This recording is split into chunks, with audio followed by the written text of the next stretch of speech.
Jimmy Carranza, predicador y formador católico de tiempo completo. Desde su conversión al catolicismo, no ha dejado de profundizar y enseñarnos sobre los misterios de nuestra fe. Acompañemos al hermano Jimmy a conocer acerca de este nuevo tema.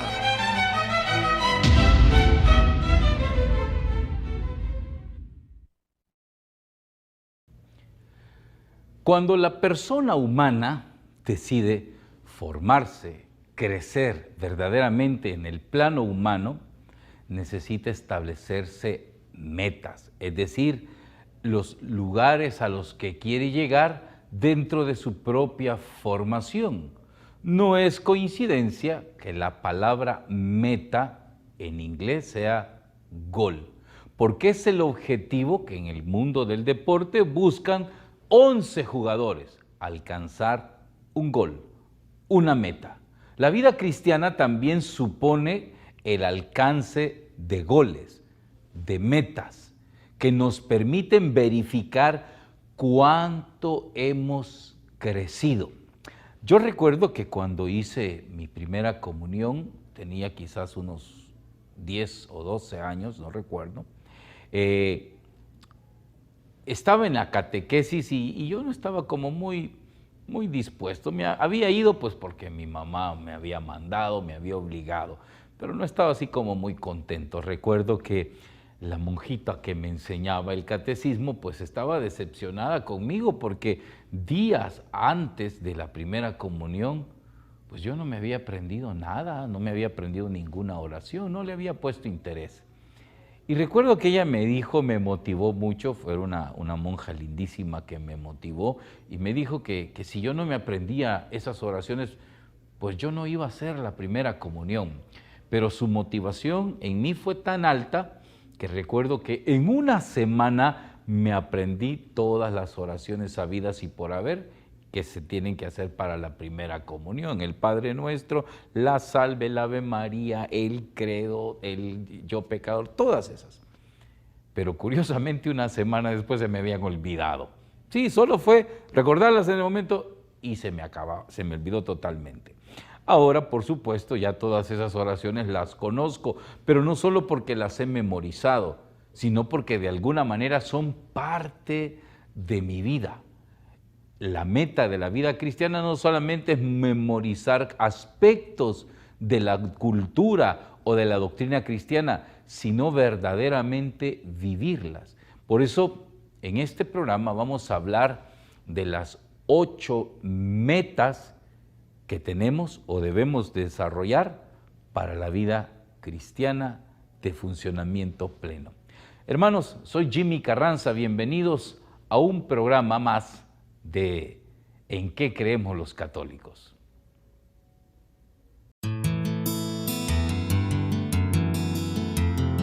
¿En qué creemos los católicos? Un espacio diseñado para que usted conozca y crezca más en su formación apostólica y espiritual.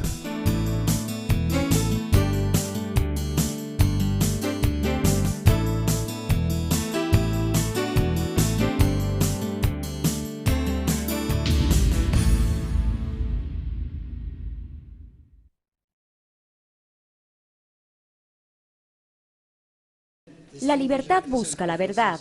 Benedicto XVI habló como exprofesor a los rectores, docentes y estudiantes de las universidades de la República Checa.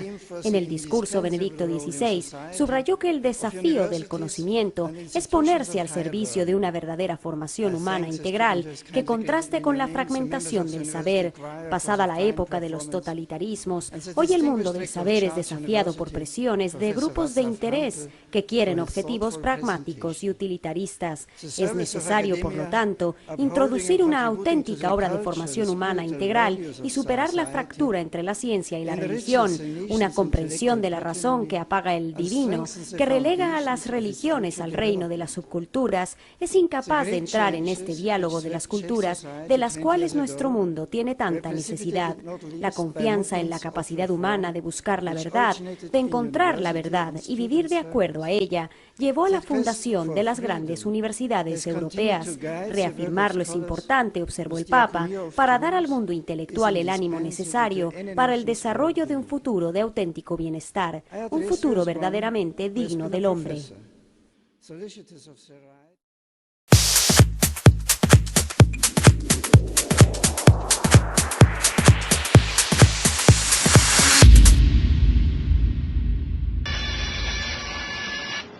Va el diablo, con permiso, golpe avisa, señora, ¿qué tal?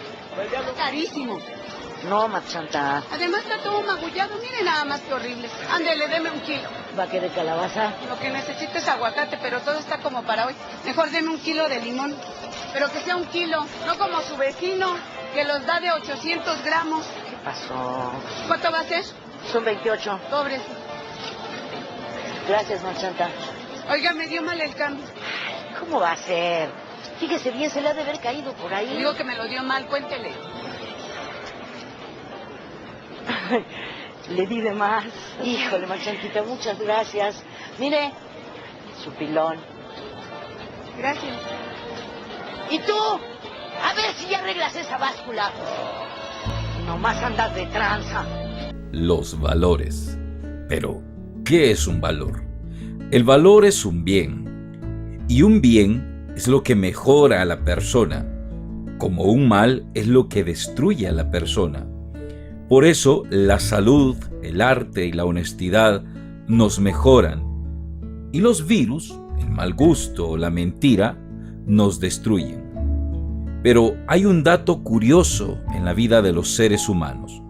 Los valores no son iguales para todos. Por ejemplo, un diccionario de español-japonés será un bien para un empleado de la embajada salvadoreña en Japón, pero no tendrá ningún valor para el común de los salvadoreños. O guardar la castidad será un bien para un católico bien formado, pero no lo será para un libertino. O el respeto a la vida del otro será un gran valor para una persona honesta y no tendrá importancia para un criminal a sueldo. ¿Por qué estas diferencias? Porque los valores dependen como cada persona ve el bien. Hay pues diferencias al valorar. Por eso, algunas personas consideran como un bien para ellas lo que es un mal. Es el caso del alcohólico que considera un bien el alcohol, aunque le está destruyendo la salud, el trabajo, el hogar. Y lo llamamos antivalor. Es decir, un antivalor es un mal que se ve como un bien. Obviamente, también hay otra posibilidad, quienes ven algo bueno como un mal. Por ejemplo, quien considera el trabajo o la puntualidad como un mal. La vida, pues, podemos definirla como un tiempo para conseguir y vivir la mayor cantidad de valores posibles. Es decir, vivimos para lograr valores y fracasamos cuando nuestra vida se llena de antivalores, de males. Un cristiano es quien vive tratando de lograr todos los valores que vivió Jesucristo. Los valores tienen una jerarquía, es decir, hay valores más importantes que otros. Todos estamos dispuestos a perder una moneda antes que un dedo, por ejemplo, y un dedo antes que todo el brazo, y todo el brazo antes que la vida. Esta jerarquía de valores podemos tenerla en buen orden o podemos tenerla en un orden equivocado. ¿Qué diríamos de una mamá que prefiere ver televisión en vez de salir a la calle a cuidar de su hija que han atropellado? ¿O sería correcto dejar la fe por adquirir mucha fama como artistas? La jerarquía de valores, pues, dirige toda la vida de cada hombre. Por eso necesitamos tener una buena jerarquía. Esta historia de liberación es bien complicada.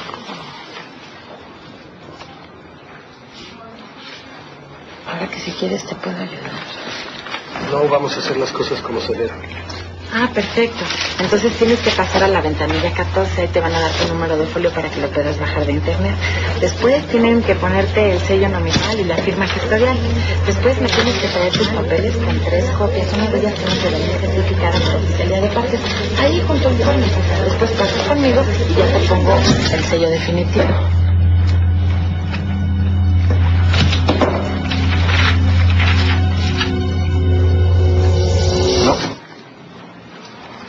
Hay que hacerlo como se debe. Perfecto. Pasa a la ventanilla 14. ¿Todo? ¿Eso es todo? Sí, es todo.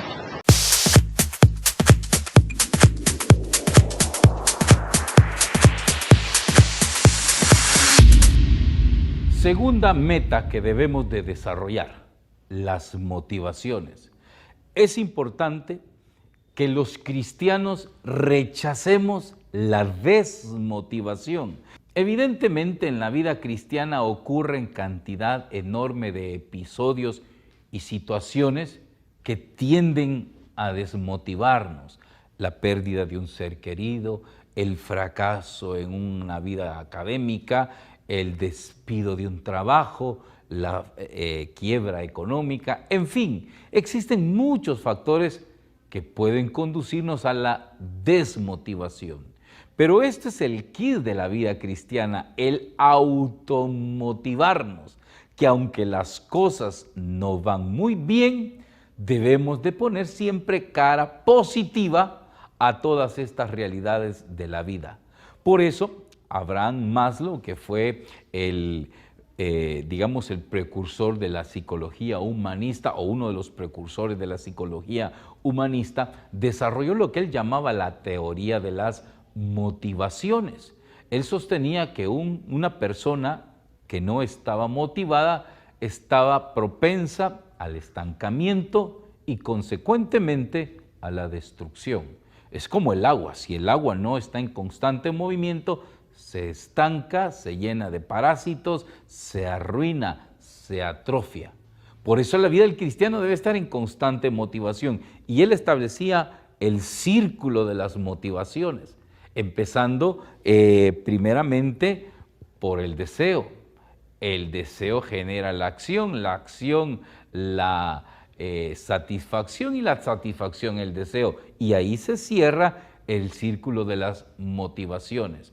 Evidentemente nosotros tenemos que buscar en Cristo tener siempre una actitud de positivismo. El mensaje cristiano es ese. San Pablo, el mismo Jesús decía, ánimo, que yo he vencido al mundo. San Pablo dice, el que está con nosotros, ¿quién es? Es más que el que está contra nosotros. Y temas de esa naturaleza o textos de esa naturaleza nos invita a mantenernos constantemente motivados.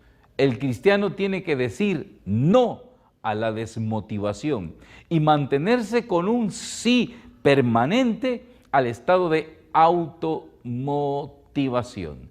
Hace unos días hablaba con una persona y le decía, es que el tema del ser humano es que ve las crisis como crisis, cuando no se da cuenta que las crisis son oportunidades que Dios nos da. Le comentaba a una señorita que había tenido un fracaso sentimental y se lamentaba por todo lo negativo que había ocurrido en ese fracaso. Y le dije, deje de ver lo negativo de ese fracaso, empiece a pensar lo positivo de esta experiencia. Dios le está permitiendo empezar otra vez, ya que ella me contaba que esa relación había sido un poco turbia, un poco fea.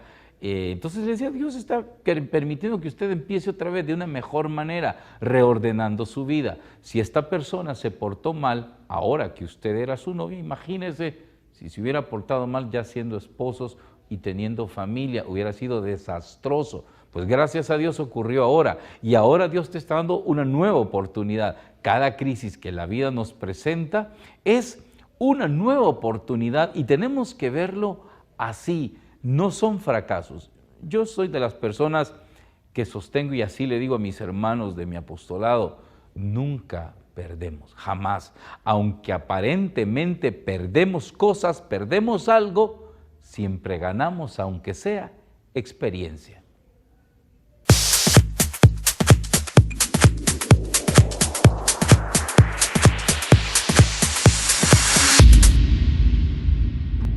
Los principios están en nuestra conciencia y en nuestra mente. Nos ayudan a tomar decisiones, a protegernos y a organizarnos mejor. Son como leyes generales que guían nuestras actividades. Un ejemplo de principio que ayuda a tomar decisiones sería: la caridad es el mayor valor de la vida cristiana. Un ejemplo de principio que nos protege es: la higiene conserva la salud. Y un ejemplo de principio que nos ayuda a organizarnos es: hay que hacer primero las actividades prioritarias. Un cristiano con mala formación humana no se guía por principios, sino por sus impresiones, por sus emociones o por sus gustos. Por eso, un cristiano sabio no es el que conoce muchas informaciones, sino el que tiene sólidos principios. Las personas no somos robots, por eso fallamos aun cuando tenemos claros y firmes los principios, porque la debilidad nos puede vencer y entonces traicionamos el principio. Pero ¿cuánto más fallará quien no tenga buenos principios? Los principios se adquieren con el estudio y la guía de orientadores prudentes. El estudio nos ayuda a descubrir más principios o a verlos con más claridad. Y un guía prudente nos ayuda a superar nuestras actitudes ciegas y nuestros estados de ánimos caprichosos. Obtener principios claros y sólidos constituye una meta básica para todo ser humano. Un cristiano sin principios sería un piloto de avión aterrizando en un aeropuerto a oscuras durante la noche y sin radar, porque los principios son las luces que indican cómo orientarnos en la vida. Es muy importante no confundir las diversas metas que hemos expuesto hasta ahora, porque los valores son como tesoros que nos estimulan desde afuera y por eso nos motivan y atraen. Las actitudes son predisposiciones almacenadas que nos influyen desde nuestro interior, y los principios son como pistas que nos guían en el continuo avanzar del camino. Necesitamos tomar todas estas metas en nuestra personalidad, porque la falta de una de ellas puede quitar la fuerza a las demás. Por eso, un principio es como la estaca que clava el alpinista mientras va subiendo una montaña.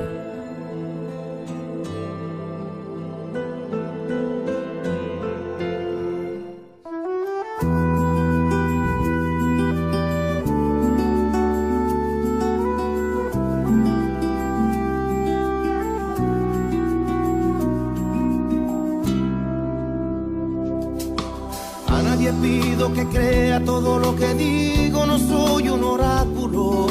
Soy una pieza de muchas que juntas componen todo el espectáculo. Nunca aspiré a que desfilen por todas las líneas de mi pensamiento. Ojalá que te construyas en tus experiencias y tus sentimientos. No compro el pan que me llevo a la boca, con esto que creo mi vergüenza. Amo el sinfín de saberes entrando y saliéndome de la cabeza. Lucho con todas mis fuerzas para que no crezca a mi lado ladino. Canto pa' que una tormenta vaya acompañándote por el camino. Hay quien tiene enemigos que derrotar, puentes que levantar, cuerpos que curar. Pues yo tengo el papel en blanco, donde me invento, me borro, me vuelvo a tachar, me compongo, desarmo y me vuelvo a armar. Mi amuleto, mi credo, mi reto, mi acecho, papel en blanco, papel en blanco. Nadie me hirió tan profundo que tras 2 canciones no haya perdonado. Ya no proclamo ser nada que haga un par de años no haya practicado. Cada regalo que me ha hecho la vida venía dentro de un problema.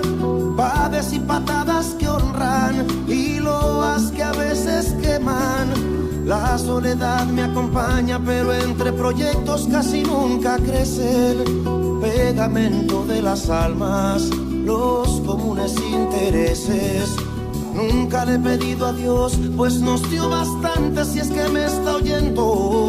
Solo le pido a la muerte, permita acabar el concierto. Hay quien tiene horizontes que explorar, tesoros que encontrar, tierras que sembrar, pues yo tengo el papel en blanco. Ir de 100 cabezas con hambre total, dentelladas blancas sin piedad, solo para tenerme y saberme sangrando. Negras letras, hay quien tiene enemigos que derrotar, tesoros que encontrar, tierras que sembrar, pues yo tengo el papel en blanco. Donde me invento, me borro, me vuelvo a tachar, me compongo, desarmo y me vuelvo a armar. Mi amuleto, mi credo, mi reto, mi acecho, papel en blanco, papel en blanco.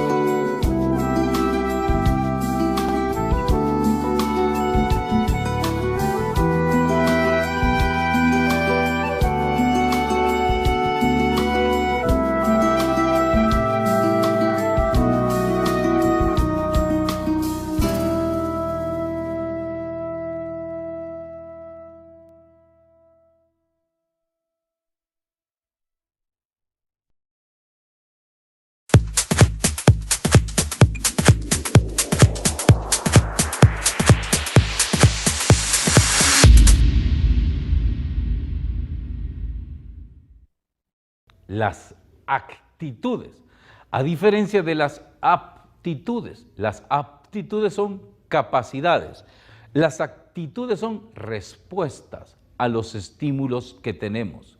Es imperativo para nosotros que empecemos a desarrollar actitudes positivas de cara a las circunstancias mismas de la vida. Evidentemente, como decía aquel cantante Julio Iglesias en una canción que habla del nacimiento, es decir, con los puños cerrados, nacemos con los puños cerrados, decía él, como preparados a dar duros golpes, morir o vencer. Y evidentemente esto es una gran verdad. Desde que nacemos nos damos cuenta de lo áspera, de lo dura que es la vida. La vida no es fácil. Y solamente los que hemos aprendido a hacerle frente a la vida salimos adelante. Los que no se van quedando relegados. Pero el quid está en lograr tener la actitud correcta. Cuando yo cuento un poco de mi testimonio, relato que mi conversión al catolicismo se dio cuando yo tenía 17 años, 18 años más o menos. Y pues ha sido una lucha perenne de superación personal humana. Era una persona con un alto cúmulo de complejos, resentimientos, rencores, y no me permitían crecer espiritualmente. Mi actitud de cara a ciertas situaciones de la vida eran negativas. Si alguien se expresaba mal de mí, me resentía. Si alguien me miraba mal, me acomplejaba. Y así vivía muchas realidades de mi propia vida. Y recuerdo que en una oración le decía al Señor, Señor, yo ya no quiero ser así. Yo ya quiero superarme, yo quiero ser una persona distinta. Ya no quiero vivir la amargura de un complejo, la amargura de un mal carácter, la amargura de un resentimiento.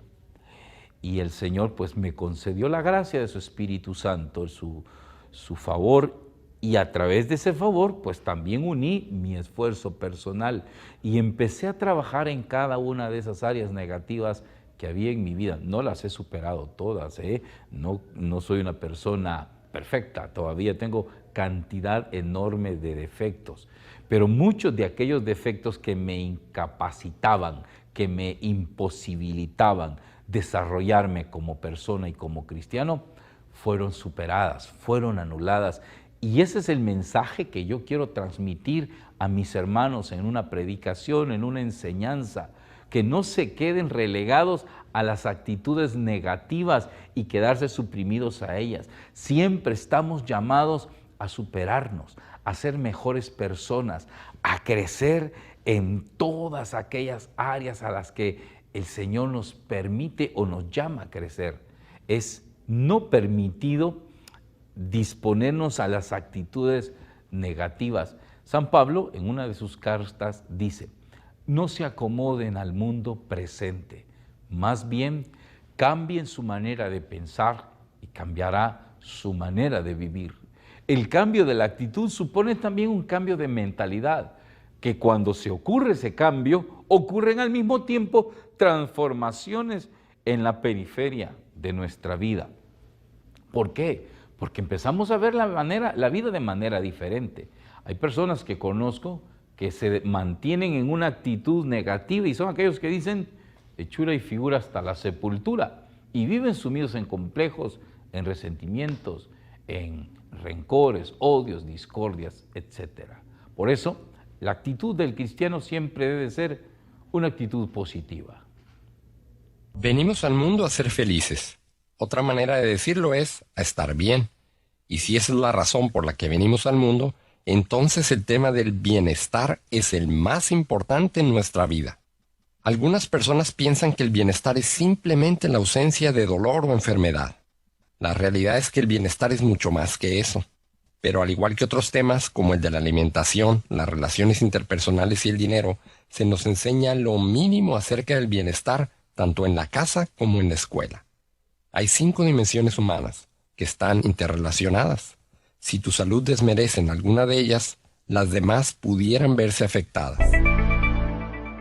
La primera es la dimensión física, la cual está compuesta por varios elementos.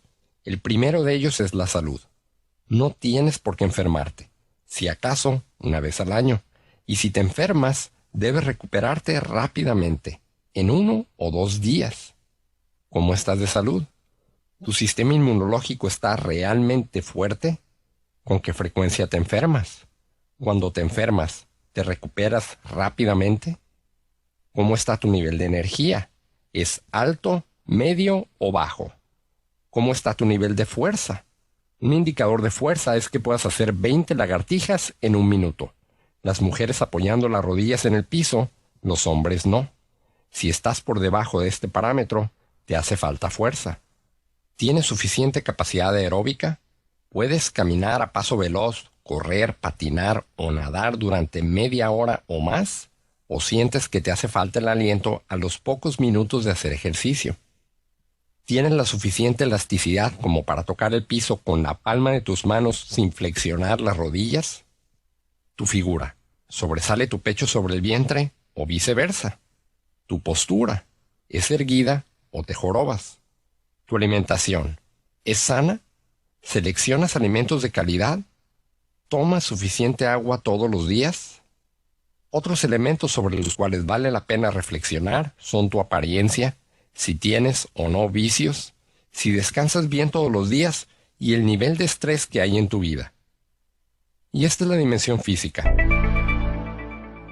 Pasemos ahora a ver la dimensión mental, la cual está compuesta, entre otras cosas, por tus actitudes.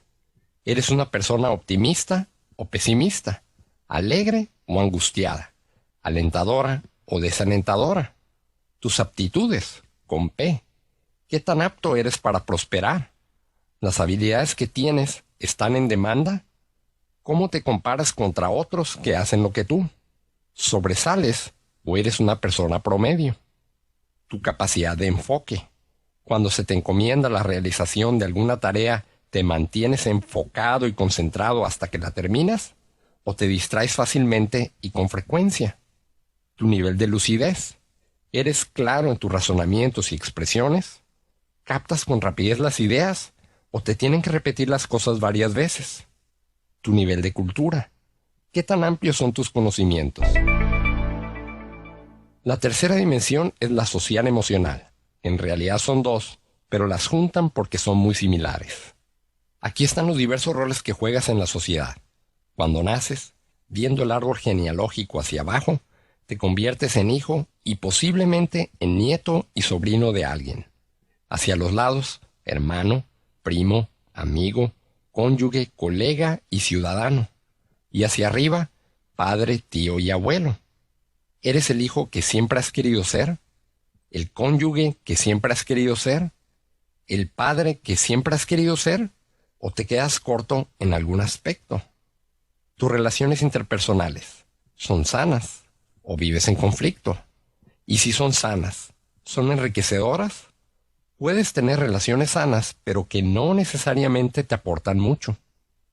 ¿Hay amor en tu vida? ¿A quién amas? ¿Quién te ama? En tu vida, ¿hay diversión y esparcimiento? ¿Con qué frecuencia? ¿Con qué intensidad? Tus emociones, ¿las controlas o te controlan?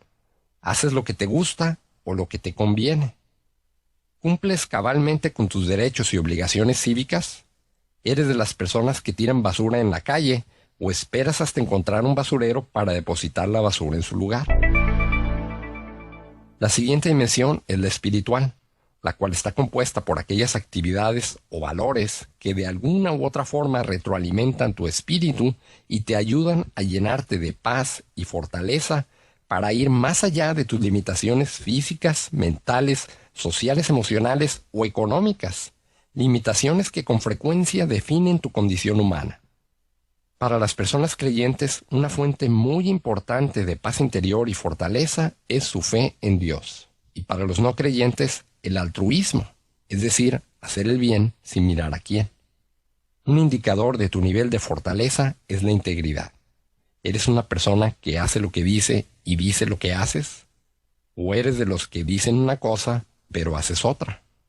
Otras fuentes de paz o fortaleza son el aprecio por el arte, la naturaleza, la filosofía, la meditación y la creación. Y la quinta dimensión, una que para muchos podría ser llamada la dimensión desconocida, es la económica, la cual está compuesta por el balance entre tus ingresos y egresos, así como de tus inversiones y deudas. Y es el balance de estos 4 elementos el que determina tu nivel de libertad, riqueza, confort y seguridad. ¿Eres libre? ¿Puedes hacer lo que quieras, donde quieras, a la hora que quieras y con quien quieras? ¿O tienes necesidad de intercambiar tiempo por dinero? ¿El nivel de ingresos que tienes actualmente cubre los costos generados mensualmente por tu estilo de vida y todavía te sobra? ¿O vives al día? ¿O peor aún, tienes deudas?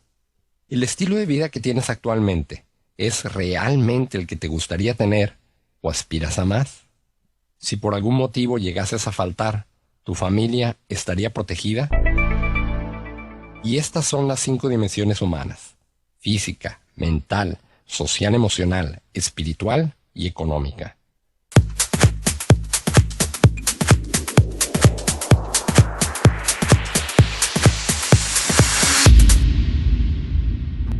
Uno de los principales factores que afectan directamente la vida cristiana son los hábitos. Si el cristiano desarrolla buenos hábitos, es decir, virtudes, tendrá una vida cristiana más exitosa, más efectiva.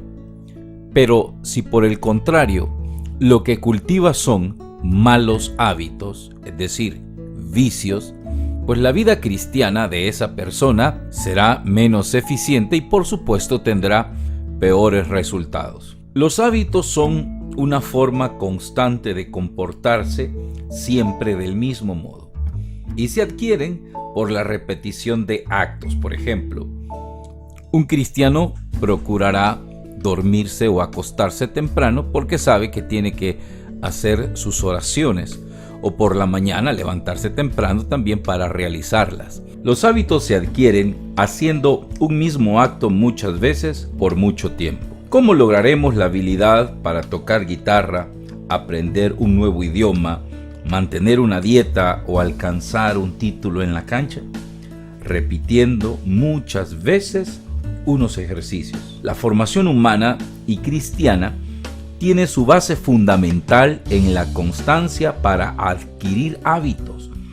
Los éxitos se adquieren con hábitos, desde el aprender a caminar hasta ser felices en la vocación recibida de Dios. El cristiano, pues, tendrá éxito en su labor si mantiene la mano sobre el timón día con día, hasta llegar con bien al puerto de su misión evangelizadora en el caso. El cristiano debe obviamente cultivar virtudes, es decir, buenos hábitos, y debe trabajar seriamente para evitar los vicios. Cuando adquirimos un vicio, resulta muy costoso superarlo porque la costumbre de seguirlo nos inclina a repetir la acción negativa. La formación de los hábitos no es fruto solo de esfuerzos esporádicos, aunque sean muy intensos. La formación de los hábitos es la gota del esfuerzo diario, pero la gota debe calar siempre en el mismo punto para lograr resultados. Los hábitos tienen una ventaja y una desventaja al mismo tiempo. Todo depende si estos son buenos o malos hábitos, ya que los hábitos, una vez adquiridos, se instalan de manera automática en nuestra psiquis, es decir, ya no requieren el menor esfuerzo mental o racional para realizarlo, puesto que ya nuestra naturaleza está programada para repetirlo de manera perenne y constante. ¿Se imagina cuando adquirimos un buen hábito, como por ejemplo el hábito de la lectura? Quien de manera disciplinada constantemente toma un libro para leer y lo hace así de manera prolongada durante mucho tiempo, pues va a descubrir que su propia psiquis ya le demanda poder continuar con aquel hábito adquirido. Lo mismo sucede con un vicio o un mal hábito. Cada vez que lo repetimos de manera prolongada, pues va a instalarse en nuestra psiquis y es nuestra psiquis la que va a demandar la continuidad en ese vicio. Esa es la raíz, por ejemplo, de las toxicomanías, las personas que padecen adicción a alguna sustancia, por ejemplo, el alcohol, el tabaco o las drogas. No podemos los cristianos permitirnos instalar malos hábitos en nuestra conducta, porque todo va a dar como resultado una vida cristiana mediocre. Por eso, el ejemplo de Jesucristo es el cultivar constantemente buenos hábitos que nos lleven a imitar de manera efectiva la vida de Cristo.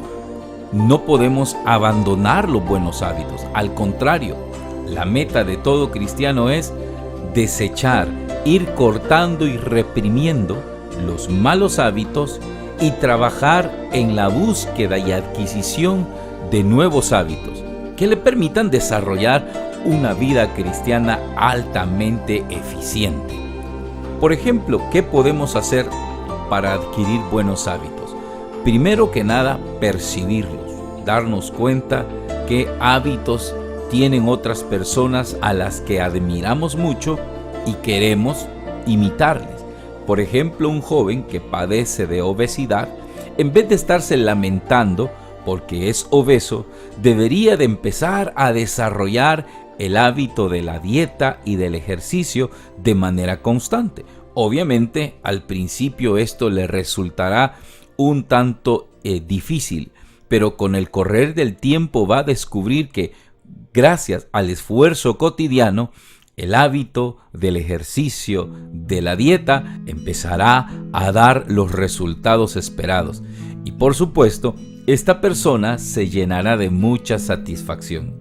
Y si así hacemos a lo largo de toda nuestra vida cristiana, evidentemente descubriremos que los resultados no se hacen esperar. En la primera carta del apóstol San Pablo a los Corintios, nos hace una comparación de la vida cristiana con la vida de los atletas. Y dice, ¿no han aprendido nada en el estadio? Todos corren y solamente uno gana la corona. Y eso, dice el apóstol, es una corona corruptible que se marchita.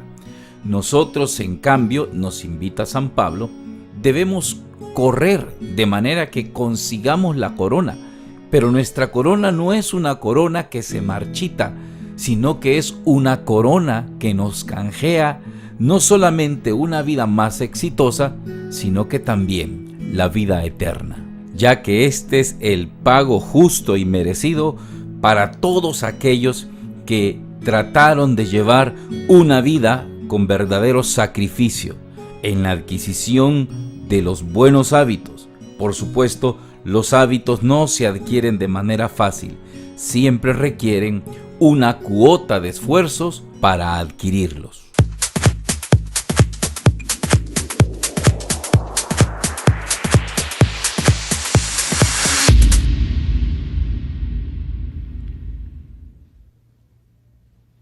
La sexta meta que nos invita a vivir la vida cristiana es el autocontrol. Sí, San Pablo lo va a decir en la carta a los Gálatas. Uno de los frutos del Espíritu Santo es el dominio de sí, pero nos da la fuerza, la capacidad, pero la ejecución del autocontrol es cosa nuestra. El más grande de los problemas que los seres humanos tenemos es no podernos controlar y caer en lo que yo llamo el mundo de la permisividad. A mí me gusta ver programas de orden cultural y sobre todo los de tipo o temas psicológicos, y hace poco miraba uno que se llama Adicciones Extrañas, y verdaderamente que hay adicciones que yo ni me imaginaba que existían. Hace poco veía con repulsión una jovencita en Estados Unidos. Desde hace 2 años está consumiendo desodorante.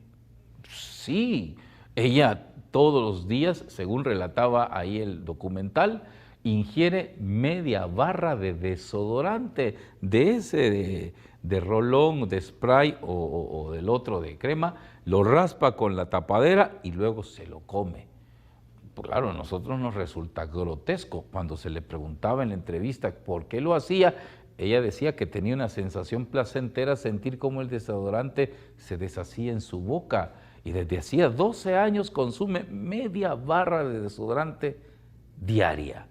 Claro, a nosotros nos resulta un poco incómodo suponerlo, pero hay ciertos olores que nos da la sensación de agrado que quisiéramos comernos. Por ejemplo, usted pasa cerca de los detergentes en el supermercado, sobre todo aquellos detergentes que tienen olores, y hay olores tan agradables que dan ganas de comérselo.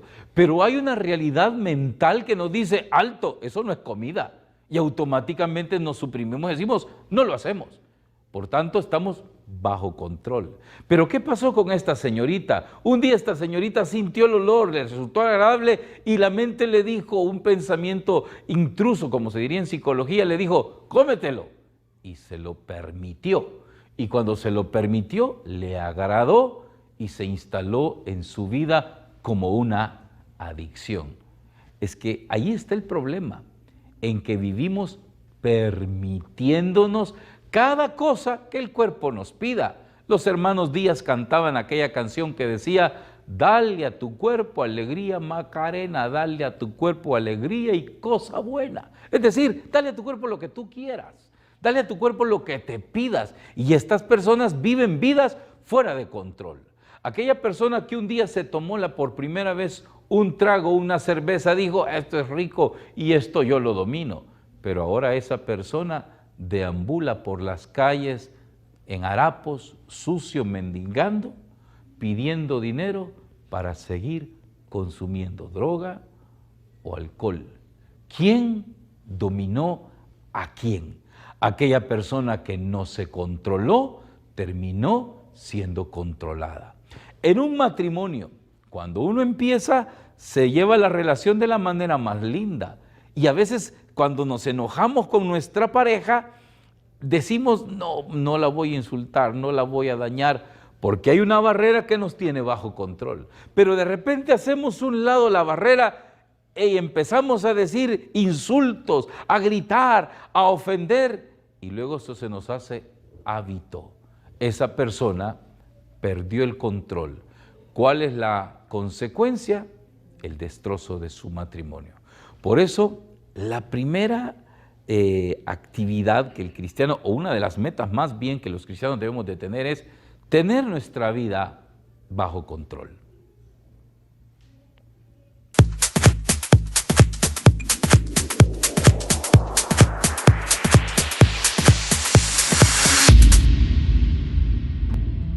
En cierta ocasión daba una charla sobre la vida misionera de los apóstoles y decía que algunos de ellos, como en el caso de San Pedro, habían dejado todo con tal de seguir a Jesús, hasta su esposa. Al terminar la charla, una persona se me acercó y me preguntó: hermano, ¿y en qué parte de la Biblia dice que San Pedro tenía esposa? Hermanos, no todos podemos tener tanta cultura que conozcamos hasta el día en que nació el rey Nabucodonosor de Babilonia, pero muchas personas desconocen lo mínimo o desconocen cosas importantes y necesarias para la vida humana o para la vida cristiana. Me he dado cuenta de cuántos cristianos se deleitan en todas las cosas de orden sensitiva y emotiva de la vida cristiana, pero rechazan todo lo relacionado con la instrucción, con la formación. Nuestra iglesia nos da tanta riqueza y tanta enseñanza con los documentos que los concilios, los obispos, los papas nos han querido transmitir a lo largo de 2000 años. Evidentemente el conocimiento de la Biblia es necesario, pero solo conocer la Biblia para nuestra vida cristiana es como que si un mecánico pusiera un taller y con la única herramienta que cuenta es con una tenaza. Sería inaudito, no podría desarrollar su trabajo puesto que una sola herramienta no le sirve para eso. Igual sucede en la vida cristiana. Muchas personas se enfrascan en conocer única y absolutamente lo que la Biblia dice y desprecian todos los demás conocimientos que nuestra iglesia ofrece. Muchos de ellos están contenidos en la sagrada tradición cristiana, pero esta es necesaria porque nos permite formar o tener más bien una formación integral. Y no solo también basta conocer los contenidos de orden bíblico o de orden doctrinal. Es menester también para los buenos cristianos formarnos en las diversas áreas de nuestra vida, donde personas expertas o con un alto nivel de conocimiento sobre diversos temas nos pueden ayudar. Por ejemplo, aquellos que nos dedicamos ya a ser padres, necesitamos una buena dosis de formación psicológica y de interacción con los hijos para cometer el mínimo de errores a la hora de educarlos. En las distintas áreas, por ejemplo, en el mundo académico, no basta solamente la adquisición de los conocimientos que nos dan en un instituto, en el colegio o en la universidad. Un buen profesional debe estar preparado para adquirir otros conocimientos que refuercen los ya adquiridos en la institución educativa. Eso va a permitir que la adquisición de conocimientos nos permita tener un marco de referencia más amplio a la hora de tomar acciones, de tomar decisiones.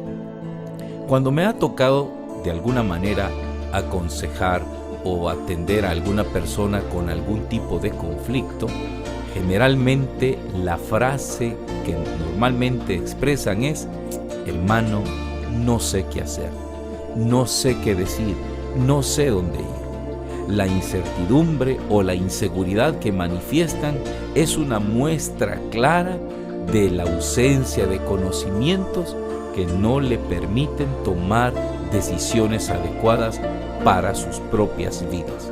En el Catecismo de la Iglesia Católica nos hace un apartado para ayudarnos a decidir en conciencia, sobre todo cuando nos enseña a poderle dar el calificativo moral a nuestros actos.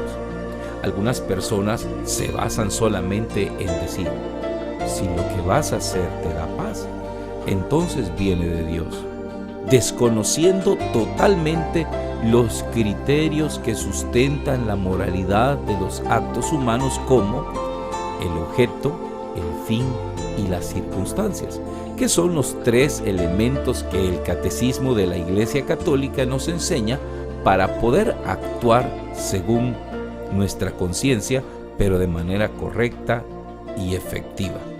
En los problemas que tenemos en la vida cotidiana, pues necesitamos también tener criterios de juicio y de valor. ¿Cuántos padres nos hemos enfrentado a la turbulencia adolescencia de nuestros hijos sin saber qué hacer? Simplemente nos percatamos de las actitudes muchas veces malcriadas y a veces salidas totalmente de contexto que tienen nuestros hijos. Y muchos de los padres nos desesperamos por no conocer el funcionamiento psicofisiológico que tienen los muchachos en la etapa de adolescentes. Quienes logran adquirir estos conocimientos, pues van a poderle hacer más frente a esa etapa decisiva y difícil que nuestros hijos les toca vivir. He conocido personas que por desconocimiento establecen códigos morales de conducta exagerados. Por ejemplo, una jovencita que una ocasión me decía que le estaba fallando a Dios porque tenía que usar pantalones, porque según ella, la Biblia dice que es prohibido usar pantalones. Pues esta muchacha solamente se había quedado con una porción bíblica donde expresamente dice que la mujer no se vista como el hombre, sin considerar que cuando ese texto se escribió, los hombres no usaban pantalones, usaban túnicas. Por eso es importante que tengamos un mínimo de conocimiento de aquellas cosas que verdaderamente nos ayudan a vivir mejor nuestra vida como creyentes.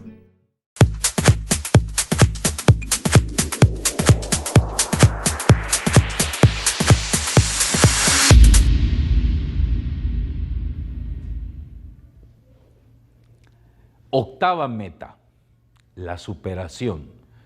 Es cierto que es la última que estamos tocando, pero no es la menos importante.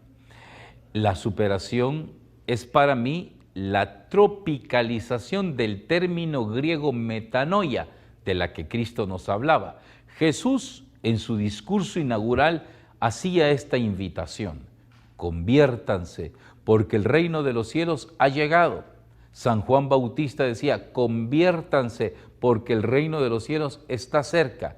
La palabra conversión, traducida del griego metanoia, que es cambio de interior, en contraposición con la palabra metamorfosis, que significa cambio de forma, nos invita a la transformación interior. San Pablo es muy puntual cuando dice: transfórmense mediante una renovación interior. Romanos capítulo 12.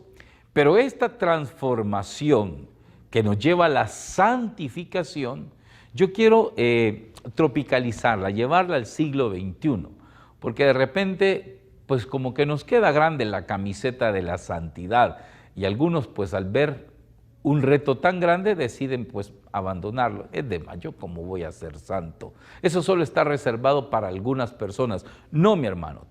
La llamada a la santidad es universal, para todos, pero entendámosla, habla en términos de superarse.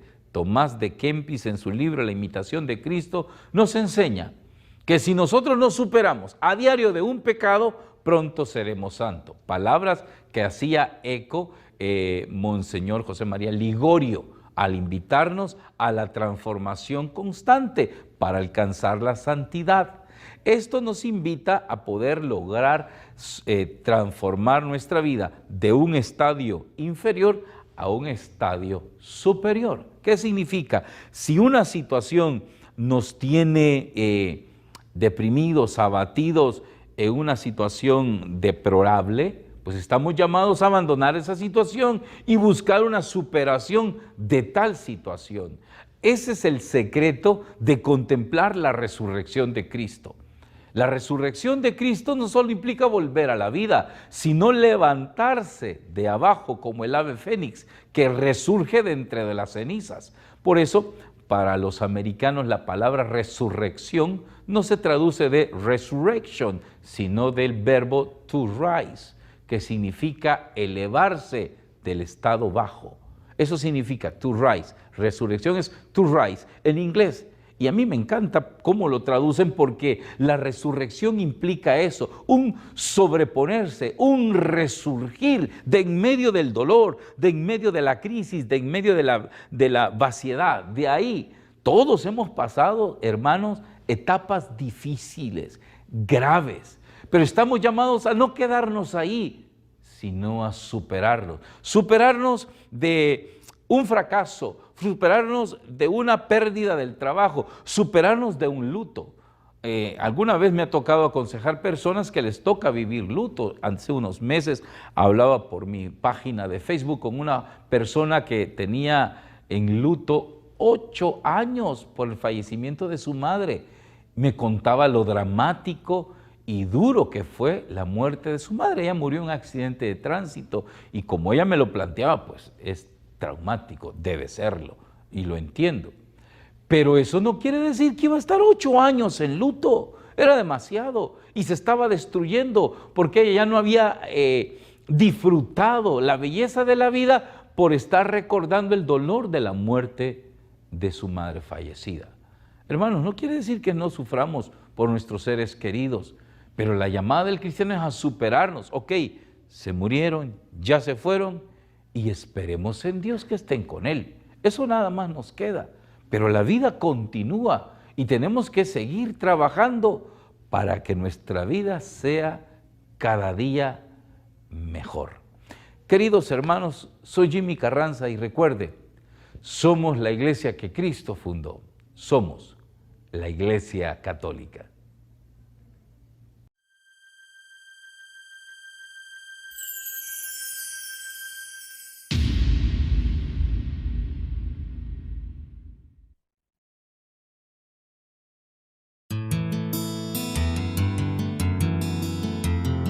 ¿En qué creemos los católicos? Un espacio diseñado para que usted conozca y crezca más en su formación apostólica y espiritual.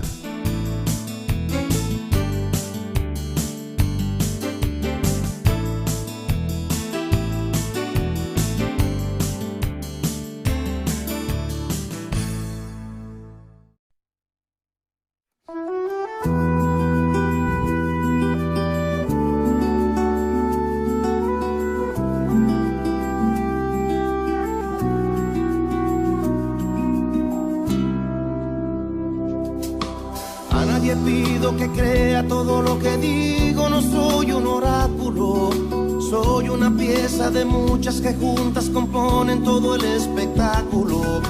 Nunca aspiré a que desfilen por todas las líneas de mi pensamiento. Ojalá que te construyas en tus experiencias y tus sentimientos. No compro el pan que me llevo a la boca, con esto que creo mi vergüenza.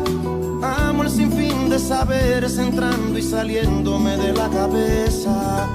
Lucho con todas mis fuerzas para que no crezca mi lado ladino. Canto pa' que una tormenta vaya acompañándote por el camino.